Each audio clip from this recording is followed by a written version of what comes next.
Buenas noches, bienvenidos sean todos ustedes a este subprograma Ni Más Ni Menos.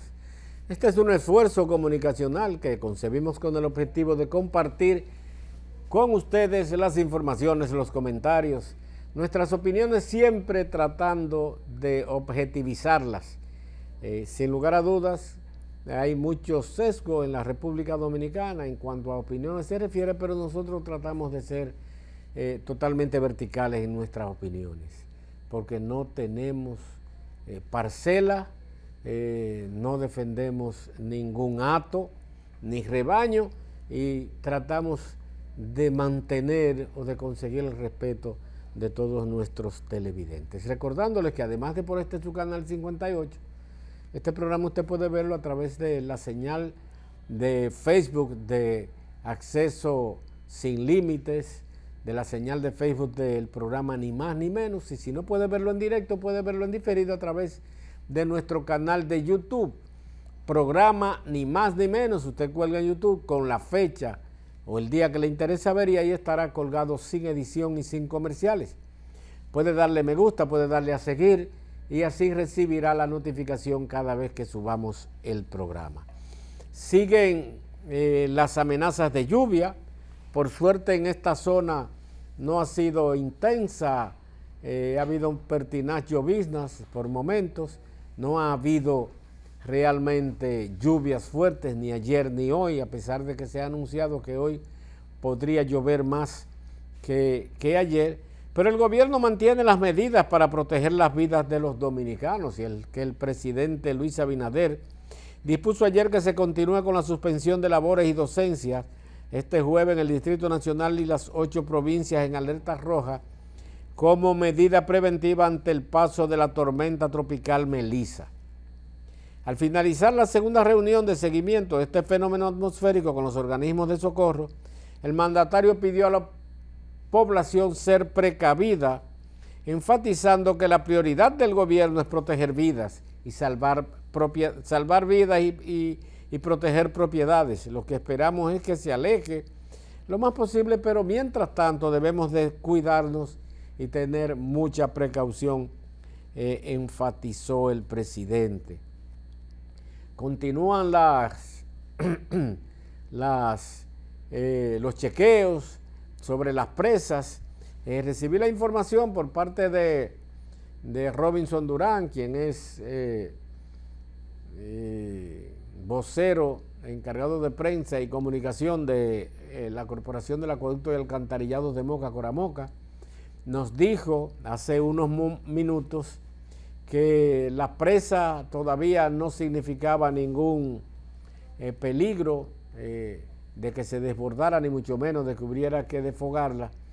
Y sí se mantiene la previsión en la presa de Monción, que está prácticamente al tope, y la presa de Sabaneta, que ayer hablábamos, en la noche de ayer hablábamos de que estaba vertiendo agua. La presa de Sabaneta tiene una característica de que es que no tiene compuerta para desfogarla, sobre todo, normalmente eso se hace por la parte baja, sino que esta cuando llega al límite, ella misma vierte por encima.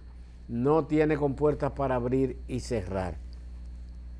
Es importante que independientemente de que pensemos que el gobierno ha sido alarmista respecto a los llamamientos que se han hecho sobre las lluvias y las precauciones, qué bueno que hayamos tenido las alarmas y las precauciones por parte del gobierno, y qué bueno que sobre todo en esta zona no han habido grandes inundaciones, y qué bueno que en el resto del país, independientemente de que ha habido inundaciones y de que hay personas que están en lugares de auxilio, o sea, que han sido evacuadas, no ha habido pérdida de vidas humanas hasta la hora en que empezamos a realizar este programa. Qué bueno que así haya sido y qué bueno que hayamos tenido la precaución de prevenir, porque tenemos mucha gente, primero, que quiere politizarlo todo, y segundo, mucha gente que esperaba desgracias, y cuando no suceden, mira, no pasó nada. O sea, eso dice mucho de nuestra capacidad de raciocinio, de nuestra muy limitada formación educativa y de los drásticos que somos a veces para juzgar las acciones de los demás. La responsabilidad del Estado, del gobierno y sus diferentes instituciones es no solamente facilitar la vida de los dominicanos a través de aplicación de políticas públicas coherentes con el desarrollo integral de cada uno de sus ciudadanos, sino protegerlo. Y dentro de los programas o planes de protección está precisamente ese, prevenir y tomar decisiones. Miren, más adelante, porque anoche les informé que teníamos a Chesnel Calcaño, hay algunas voces que se han alzado respecto a si el presidente tiene calidad para suspender labores del sector privado sin una autorización expresa o declaratoria de emergencia por parte del Congreso de la República. Pero esto Chesnel, como un reputado abogado y estudioso de este tipo de decisiones, nos los hablará más adelante. Mientras tanto, vamos a mantenernos atentos a todo esto. Anoche hablábamos de decisiones que ha tomado el gobierno y los impactos económicos que tienen. Pues Magín Díaz estuvo ayer en Santiago y dijo que este ha sido un año difícil para la economía dominicana, indicando que aún así el país tiene una de las economías más fuertes de la región. Y sobre una inminente reforma fiscal, el ministro de Hacienda y Economía expresa que el tema será discutido en su momento con el presidente, que es quien en definitiva tendrá la decisión, un gobierno totalmente presidencialista, del presidente depende la decisión de si habrá o no habrá. Magín Díaz subrayó que la presidencia de la República, que la República Dominicana depende en gran medida de la política económica de los Estados Unidos, principal socio comercial del país. Y es bueno que sepamos que el 85% de las remesas que nos ingresan, de los 12,000 millones de dólares que nos ingresan al país, proviene de los Estados Unidos. El 40% del turismo que nos ingresa, de esos 10 o 11 millones de turistas que vienen, 4 millones vienen, o 4 millones y medio vienen de los Estados Unidos. Pero además, el 73% de las exportaciones que hacemos de zona franca van a los Estados Unidos. Esto indica que la economía norteamericana la economía dominicana es totalmente dependiente de la economía norteamericana. Ante toda esta incertidumbre internacional, claro que nos vemos afectados, como es natural, pero también hay señales positivas. Estados Unidos está tomando medidas para reactivar su economía. Por ejemplo, produjo una baja en de 25 puntos en su tasa de interés. Se ha estado esperando de que a final de este mes o a principios de noviembre se produzca otra baja de 25 puntos porcentuales, 1,25%, y que a finales de noviembre o diciembre se produzca otra baja de 0,25% también. Esto facilitaría, sin duda alguna, mucho la decisión o la actuación de la República Dominicana como importante para la actividad económica. Mire, se ha estado hablando del porcentaje de la deuda de la República Dominicana y dice que sería la sexta economía en cuanto a endeudamiento se refiere respecto al Producto Interno Bruto. El país la deuda de la República Dominicana ascendería a un 60% del PIB, o sea, la deuda integral de la República Dominicana, que es la deuda pública, del sector público no financiero, y la deuda financiera que incluye el problema del Banco Central, o sea, el déficit que se generó con la quiebra de los bancos. Ascendería a un 60% del PIB, por debajo de solamente de Guatemala, de Uruguay, de Brasil, que son países muy endeudados. Pero el país, en el día de ayer, sometió 1.600 millones de dólares en bonos soberanos. La República Dominicana realizó una emisión de bonos soberanos en los mercados internacionales con vencimiento a 10 años en una tasa de 5,87%. Esto lo informó el miércoles el gobierno, según indicó el Ministerio de Hacienda y Economía, y registró una demanda superior. O sea, que el gobierno propuso colocar 1.600 millones en bonos y los mercados de valores dijeron no, les recibimos 5.000 millones. Eso indica, naturalmente, la solidez crediticia que tiene la República Dominicana, no porque, como dijo el presidente en una ocasión, porque ellos saben que el PRM es buena paga, sino por el historial crediticio que tiene la República Dominicana de 70 años. Pero además, es verdad que nuestra economía tiene sólidos indicadores. ¿Cuál es el problema de la economía dominicana? Pues no es el endeudamiento. Nosotros pudiéramos estar en un 90% del PIB sobre la deuda. ¿Es para qué vamos a coger prestado? Porque si es para reproducir riqueza. Ahora, si es para que se vayan a la cloaca del malecón, como decía un profesor de macroeconomía que tuve hace mucho tiempo, que él decía que el problema es que los subsidios y esos bonos que se le dan a los pobres y esas cajitas, en esa época las daba Balaguer, iban a la cloaca del malecón, decía yo, profesor de la Universidad Autónoma de Santo Domingo. A la cloaca del malecón. ¿Qué significa eso?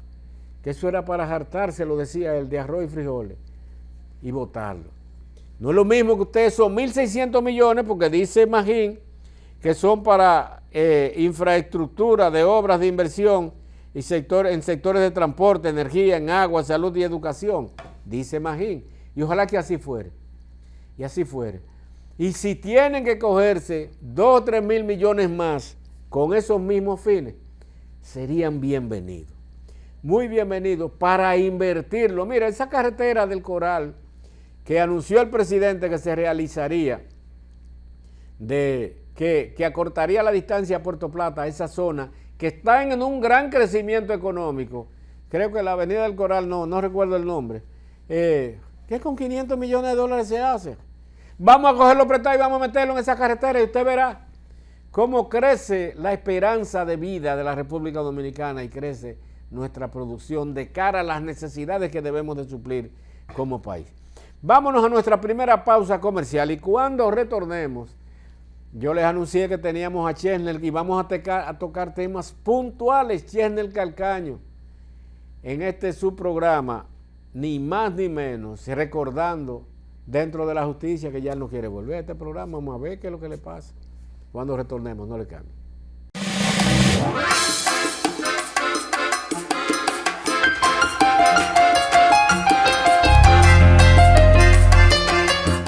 Gracias por mantener nuestra sintonía. Miren, yo tengo una foto ahí, si el señor Control no la pone, la que yo demandé, señor.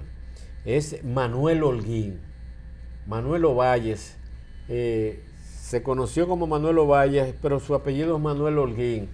Un connotado dirigente de la época de los 70, 80, y 90, de la Juventud Revolucionaria Dominicana, un militante revolucionario de las luchas aquellas de los 12 años, y un hombre bueno, noble.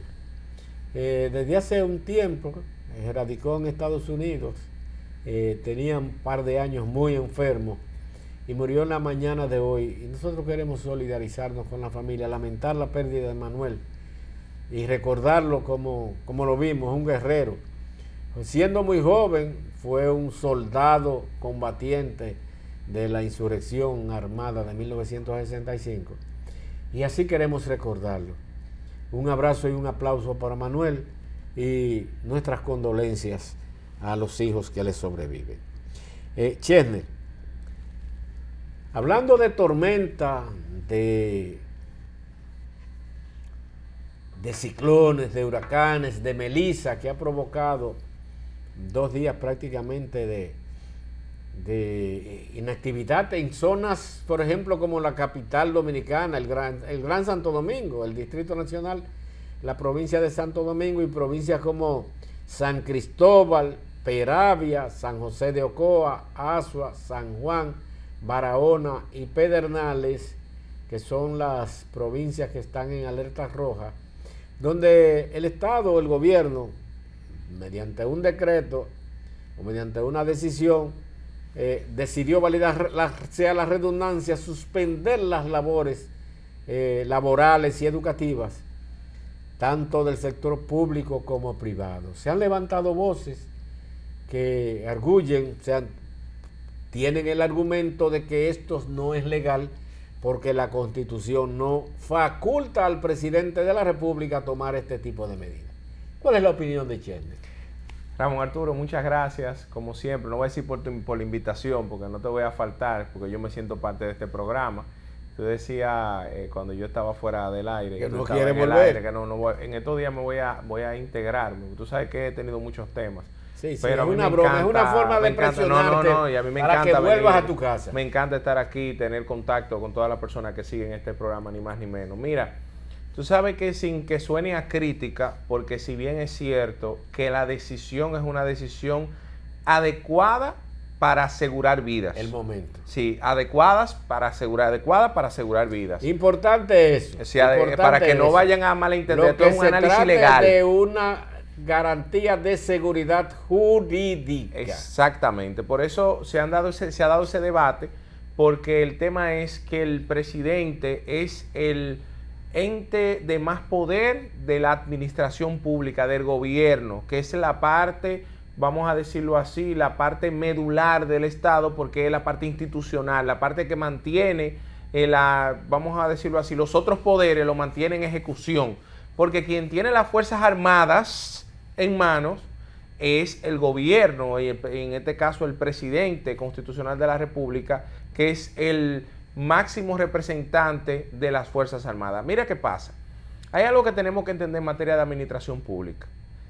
A diferencia de otros momentos del derecho, que se dice que lo que no está prohibido está permitido. En el caso de derecho administrativo, lo que no está reglamentado, la potestad que no está reconocida, no está permitida. Es decir, todas las potestades de la administración pública están regladas. ¿Y esto para qué? Eso es para mantener el equilibrio entre poderes. Porque recuerden ustedes que al inicio de los gobiernos estaban los gobiernos aristocráticos, los monárquicos, donde estaba lo que era el absolutismo monárquico, que lo tenía el rey. Luego entonces, con Montesquieu, Hobbes, se divide la concepción vamos a decir, del poder, y se constituye en el Estado como un elemento abstracto.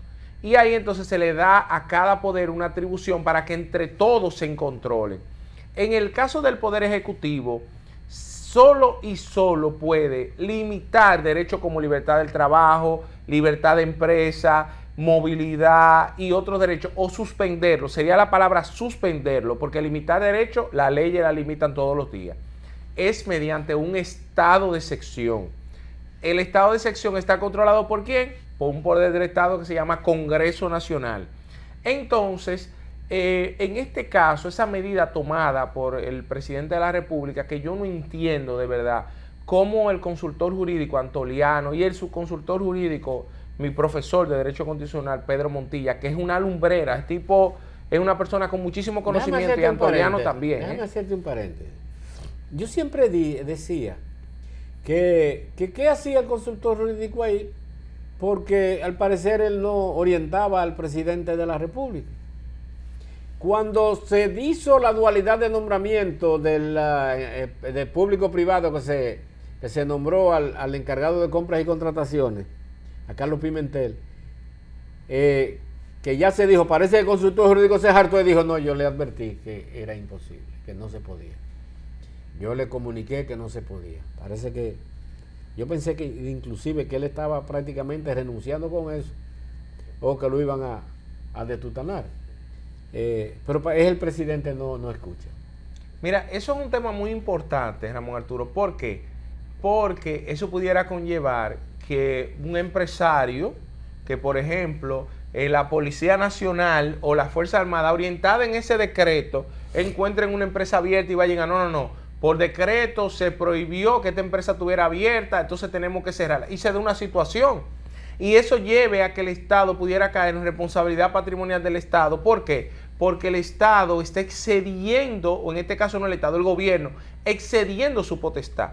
Entonces, ¿qué es lo que debió hacerse? Mucha gente se preguntará, ¿y entonces qué debió hacerse? Conversarse con el sector privado, que usted dirá, y se va a hablar con fulano que tiene una empresa en Montecristi y fulano una empresa en Nale. No, todas las empresas privadas están bajo asociaciones, claro.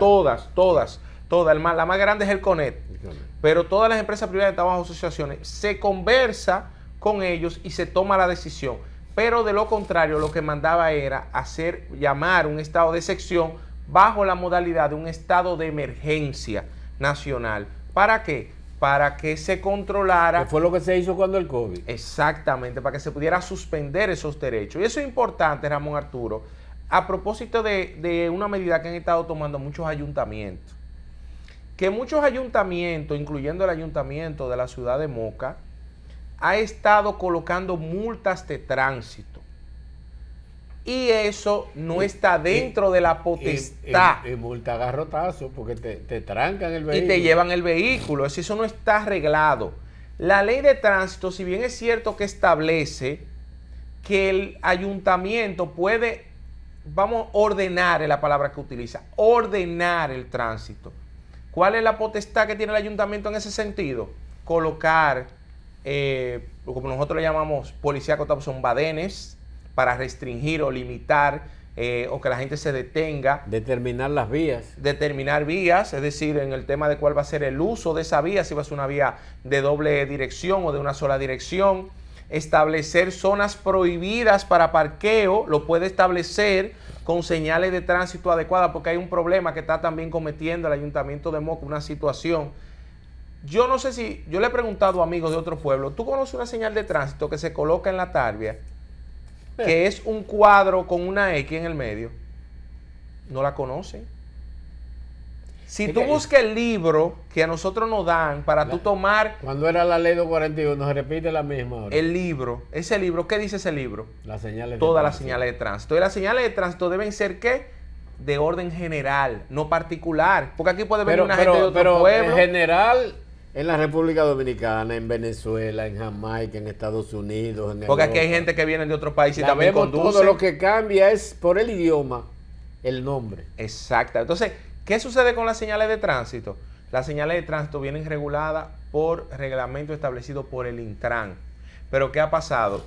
Yo me he puesto a investigar sobre ese tema y todavía está vigente ese manual que dictaron, creo que como en el 50 y pico, y era cuando era el Ministerio de Obras Públicas y Movilidad, creo que se llamaba. Pues claro, sí. Telecomunicaciones. Pero telecomunicaciones lo veía por el tema de vías.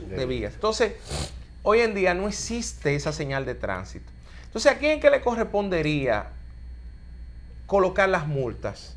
Es la DGC. ¿Por qué? Porque ya se ha establecido, Ramón Arturo, que cuando hay una autoridad nacional que persigue o sanciona una actividad, la autoridad local no puede inmiscuirse en ello. No puede inmiscuirse en ello.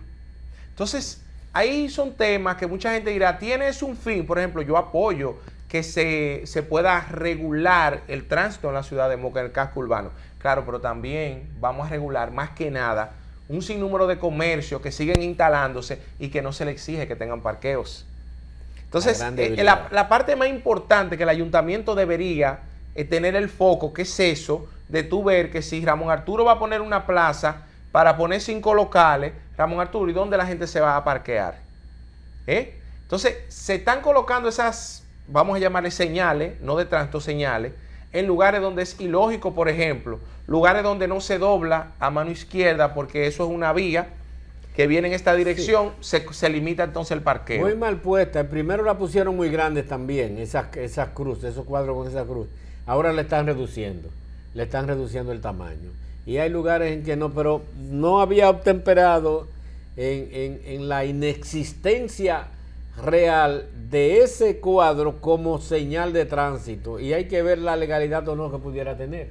Es que ahí viene el problema, un tema de derecho administrativo sancionador, que es lo mismo que derecho penal, pero aplicado al administrativo. La multa, y eso es otro tema, la multa, ¿quién la coloca? La fiscaliza la gente de DGC, pero ya ha dicho el Constitucional que quien realmente hace eficiente esa multa y la coloca es el juez. El juez.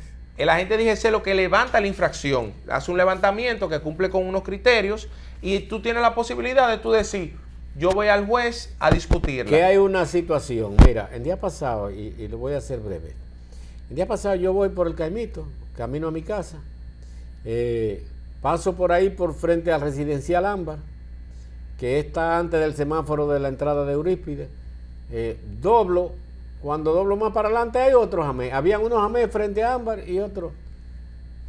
Voy con mi cinturón. Yo no sé por qué supuestamente percibió que no lo tenía, pero yo cuando voy por ahí, si no lo tengo me lo pongo porque siempre están ahí. Y cuando dobla, me dice, digo, bueno, ¿y qué puedo servirle? Deme su licencia, que usted no tenía el cinturón. Digo, ¿y qué es eso? Eso no es una correa ni un riche de bala. Me dice, sí, pero allá usted no lo tenía. Digo, ajá, ¿quién dijo que yo no lo tenía? Me llamaron. Lo que hay es que yo le dije, mira, ustedes tienen esa costumbrita de que usted venía hablando por teléfono allá frente al hospital y yo te paré. Eso, usted no sabe que usted no puede hacer eso. Usted vaya, mire, yo voy a coger mi teléfono y voy a grabar esta conversación. Porque cuando usted me detuvo, yo tenía el cinturón puesto. Usted alega que el otro, yo puedo decir que sí o que no, lo que usted quiera. Es usted que me está deteniendo. Que él es que te está fiscalizando cuando él no vio la infracción. Me quiere fiscalizar por eso. Usted no sabe si es verdad o no que yo tenía. Pero póngala. Usted sabe que va a tener que ir a dar viaje para el Tribunal de Tránsito conmigo. Y con este video que yo estoy haciendo. ¿Sabe que usted va a tener? Porque esto yo no la voy a pagar. Yo voy a ir donde un juez para que garantice mis derechos. Lo que se llama en justicia la tutela judicial efectiva. Porque usted, porque le dé la gana, usted no puede fiscalizar. Tengo toda mi documentación, mi vehículo está en regla, tiene todas sus luces al día. Haga lo que usted tenga que hacer, que yo sé lo que yo voy a hacer. Porque además, déjeme decirle, yo soy un abogadito.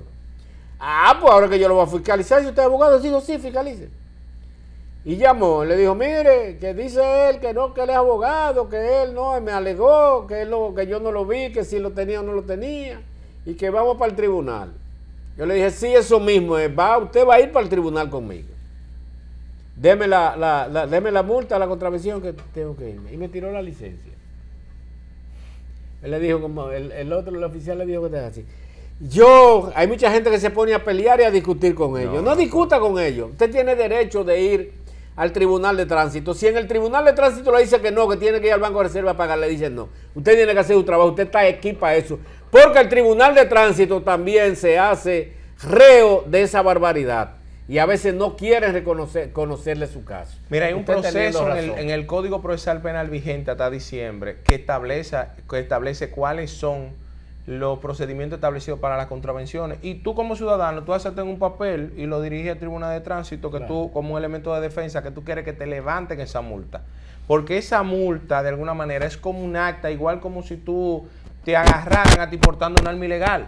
Eso tiene que irse a discutir en un tribunal. Lo que pasa, y ahí viene el régimen de las contravenciones, si tú como ciudadano eliges pagarla,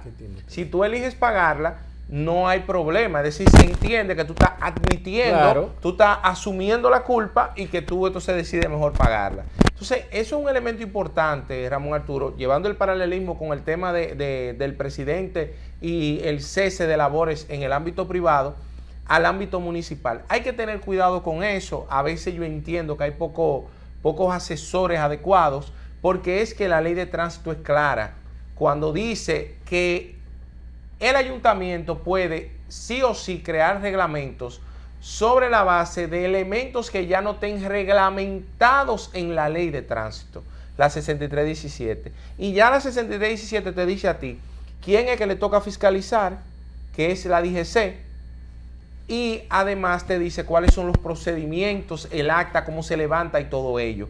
Entonces hay que tener cuidado con eso, porque en búsqueda de un fin superior no podemos nosotros violar lo que la ley establece. Claro, claro está. En definitiva, es así.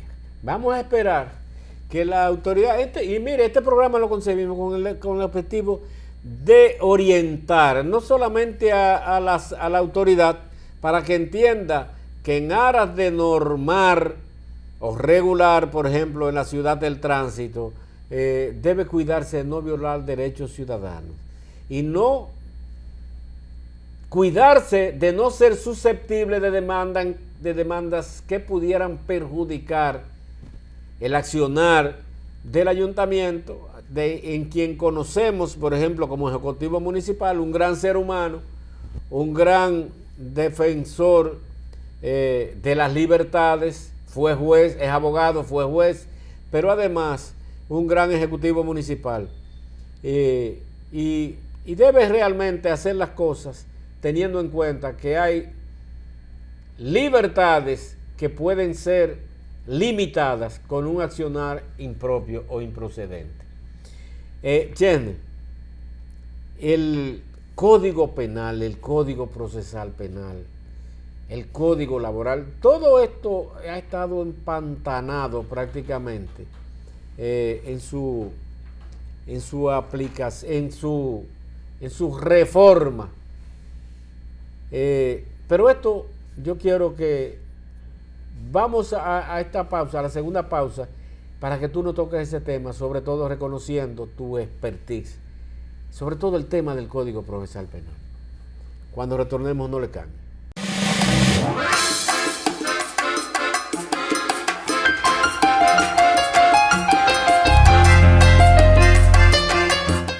Gracias por mantener nuestra sintonía. Miren, como habíamos dicho, Chesnel, le preguntamos sobre la reforma al Código Procesal Penal, que es la segunda reforma que se le hace.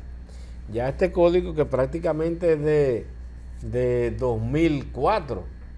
Entró en vigencia en el 2004, fue en el 2002. Es de 2002. En el 2002. Hubo una vacancia de 2 años y entró en vigencia en 2004. O sea, en 21 años tiene 2 reformas ya. Porque, está bien. Porque los delitos van muy rápido. Exacto. Los crímenes van muy rápido y hay que actualizar la forma de perseguir. Pero debo decir que hay, pese a que hay una persona ahí, que ni lo voy a mencionar, porque una persona que hemos tenido ya, hemos entablado una amistad, pero la modificación que se en el 2015 fue por un caso que se dio en Santiago.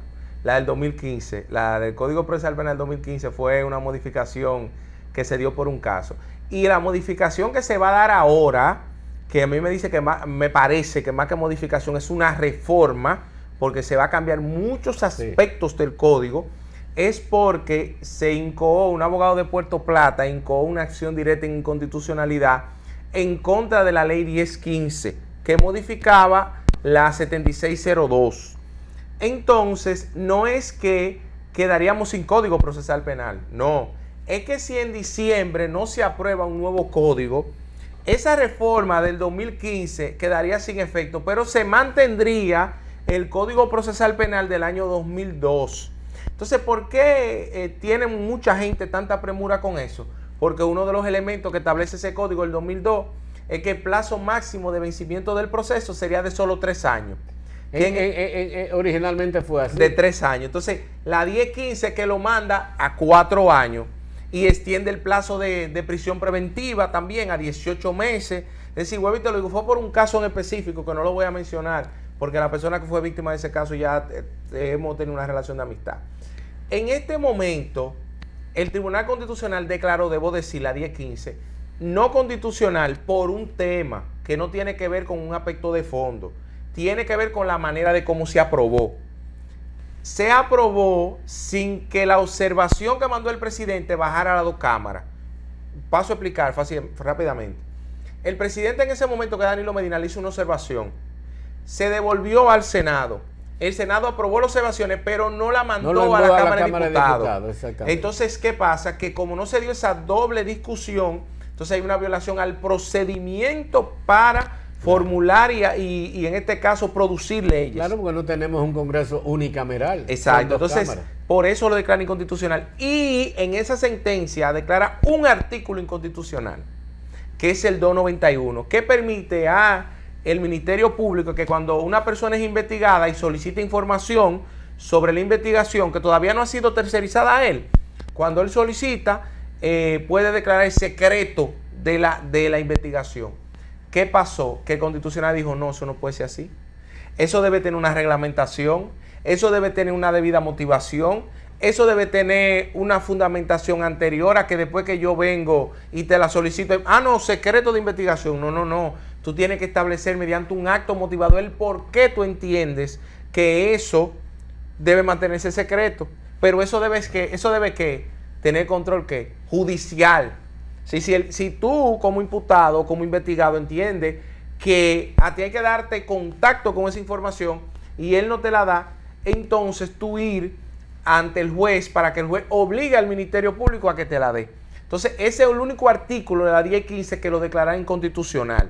¿Qué está pasando ahora? Lo mismo que pasó con el Código Penal. Están haciendo un Código Procesal Penal para el Ministerio Público. Los fiscales. Para este Ministerio Público. Sí. Un Código Procesal Penal que mantiene el plazo de los 4 años, pero que le da 5 elementos o 4 de discrecionalidad al juez, por lo cual te diga Ramón Arturo, sí, tu caso está vencido, pero sobre la base de este criterio y este criterio, yo no te voy a dar la extinción. Es decir, que la extinción muere en el Código Procesal Penal. Pero además se han estado estableciendo otros elementos que ya fueron controlados por el Tribunal Constitucional y ya el Tribunal Constitucional ha dicho que eso no es así. Por ejemplo, que inicia a contar el plazo desde la medida de coerción, el anticipo de prueba. Ya el Tribunal Constitucional está cansado de decir que desde que se le limite un derecho a una persona, inicia a correr el plazo de vencimiento máximo del proceso. Ejemplo, una cita. A ti te cita un fiscal y ya te está diciendo que te está investigando. Esa cita debe cumplir con el 225. Pero el 225 dice, Ramón Arturo, y disculpa, que si tú no compareces a la cita sin excusa, puede ser conducido mediante una orden de arresto. Entonces, me llama mucho la atención y me gustó algo que Servio Tulio dijo, que por lo menos en ese caso habló. En el Consejo de la Magistratura fue muy suave, pero con ese caso por lo menos habló. Eso no ha sido consensuado. Y me da pena porque nosotros los abogados no tenemos nadie que nos escriba, porque ni siquiera tenemos definición en quién dirige el Colegio de Abogados, y quien está ahí en principio bajo la toma del Colegio de Abogados es muy complaciente con el poder. Sí. Es muy complaciente con el poder. Entonces, en manos de quien esté. Entonces, la Procuradora General de la República está haciendo su tarea. Claro. Ella está haciendo la tarea que le corresponde. Pero el director de la Defensa Pública y el Colegio de Abogados y las distintas asociaciones de abogados debemos ponernos a una para discutir de que no podemos retrotraer las garantías que ya se habían conseguido en el Código Procesal Penal. Yo entiendo. Cuando yo vi y veo las consultas que ha estado haciendo el Senado a jueces, y así mismo lo dice, a jueces y fiscales, Ministerio Público, ¿y dónde están los abogados? Que es la parte quizás más importante en función de la defensa técnica, o sea, es la contraparte del Ministerio Público, porque se supone que el juez es un tercero imparcial. Y el Ministerio Público pretende hasta limitar el accionar del juez y limitar el accionar de la defensa técnica del abogado. O sea, de las 3 partes, que hay 2 partes y un imparcial, pero son 3 patas en las que se sustenta esa mesa, solamente se están escuchando prácticamente 2. Y mira, Ramón Arturo, tú lo conoces muy bien, a Miguel Díaz. Miguel me decía algo los otros días, que yo creo que si nosotros, y hoy lo discutí en un tribunal, si nosotros eso lo llevamos a cabo, nosotros agilizaríamos todos los procesos en juicio. Él decía algo.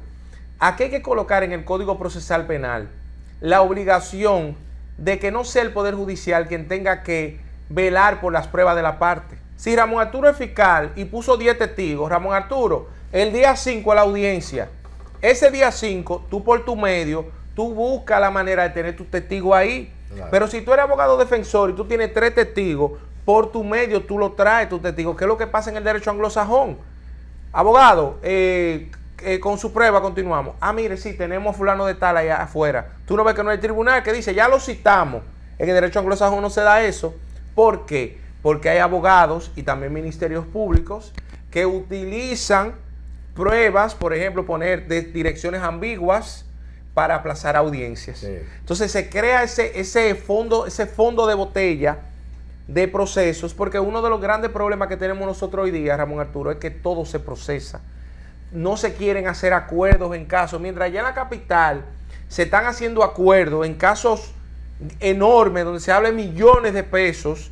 Para tú en una fiscalía hacer un acuerdo, eso tú tienes que persignarte a la Virgen de la Altagracia, porque hay una centralización con los acuerdos, que hay que esperar que la capital apruebe. Oye, eso, cuando el principio de descentralización manda a que tú tienes a Ramón Arturo en una provincia para que Ramón Arturo agilice el trabajo. Claro, para que resuelva. Entonces, son ese tipo de arbitrariedades que se están tomando en cuenta, que lamentablemente han llevado a que nosotros se ha crecido la estadística negativa con respecto a los procesos, independientemente Luis Henry quiera decir que la cosa está un poco más rápida. En materia civil, en materia inmobiliaria se ha agilizado un poco más, pero en materia penal seguimos teniendo los mismos problemas o se han acrecentado lamentablemente. Bueno, qué pena. Chesner, ¿cuándo te tendremos por aquí nuevamente? Yo voy a hacer todo lo posible venir el jueves próximo, si la vida me lo permite. Sí, porque se quedan muchos temas, ya prácticamente terminamos, y se quedan muchos temas que debíamos tratar, sobre todo de derecho internacional, y cómo afecta el ejercicio de ciudadanos dominicanos, por ejemplo, que pensábamos tratarlo, pero el tiempo nos mató. Gracias. Gracias a ti. Gracias como siempre, enriqueciéndonos con todo ese caudal de conocimiento que tiene este joven mocano, brillante, orgullo. Y Ramón Arturo, decirle a la gente, antes de que nos vayamos, que tomen en cuenta todo lo que desde el gobierno se le manda a decir para preservar su vida. Claro. Que lo material se recupera, pero que tomen las previsiones, porque aunque veamos un poco de sol, los fenómenos meteorológicos cambian drásticamente. No, y más ¿sabes cómo era el movimiento de relación a 2 kilómetros por hora? Y el campo nuboso está grandísimo, está copando todo el país. Creciendo, sí. Gracias, manténganse ahí para que continúen con Dalia Grullón sin rodeos. Y mañana estaremos aquí como de costumbre a las 7 de la noche. Buenas noches. Muy buenas noches.